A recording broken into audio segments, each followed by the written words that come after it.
దీన్నే మనం gold stapler అంటాం. గోల్డ్ స్టాప్లర్ అంటాం. దీనికి వైట్ స్టాప్లర్‌కి దీనికి తేడా ఏంటి అంటే మనకి సేమ్ దాంట్లో పిన్సే ఉంటాయి. దీంట్లో సిలికాన్ రింగ్ ఉంటది. అండ్ దాంట్లో ఉన్నట్టు నట్ అండ్ ఇంట్రొడ్యూసర్ సేమ్ ఇంట్రొడ్యూసర్ కూడా ఉంటది దీంట్లో. Dome shaped introducer. మెయిన్‌గా ఏంటంటే మనకు ఆ సిలికాన్ రింగ్ అని చెప్పాం కదా! అది ఆల్మోస్ట్ ఏంటంటే మన చర్మం లాగానే చాలా పతలా ఉంటదనమాట.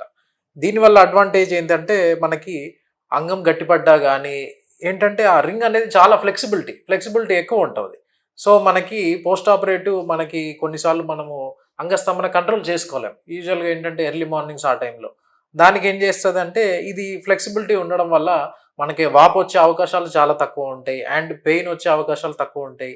అండ్ బ్లీడింగ్ అయ్యే ఛాన్సెస్ కూడా చాలా తక్కువ. అండ్ ఇన్ కేస్ అంటే కరెక్ట్‌గా చెప్పాలంటే 99% అవ్వదు. జస్ట్ ఆ 1% ఛాన్స్ ఉంటది. దానివల్ల మనకేమీ కాదు. అండ్ మనకి కాస్మెటిక్‌గా ఈ స్టాప్లర్ చాలా బావుంటదనమాట. మనకి రిజల్ట్స్ కూడా త్వరగా కనపడతాయి. అండ్ హీలింగ్ ఫాస్ట్‌గా ఉంటది. అండ్ ఈ పిన్స్ అండ్ రింగ్ కూడా మనకేంటంటే ఆల్మోస్ట్ ఒక 10-12 డేస్ లోపు పడిపోతాయన్నమాట. సో, మెయిన్‌గా మనకున్న అడ్వాంటేజ్ వైట్ దానికంటే ఇది కొంచెం అప్‌గ్రేడెడ్ వెర్షన్ అనమాట. అండ్ మనం సర్జరీస్ చేసేప్పుడు కూడా మనకేంటంటే ఈ విండో ఉంటది మనకి. లోపట చర్మం మనం ఎంతవరకు తీస్తున్నాము, లేకపోతే చర్మం సరిగ్గా కట్ అవుతుందా లేదా అనేది కూడా మనకి దీంట్లో విండో ఉంటది.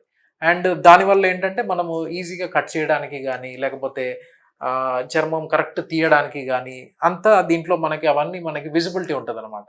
సో, దీనికున్న అడ్వాంటేజ్ అది.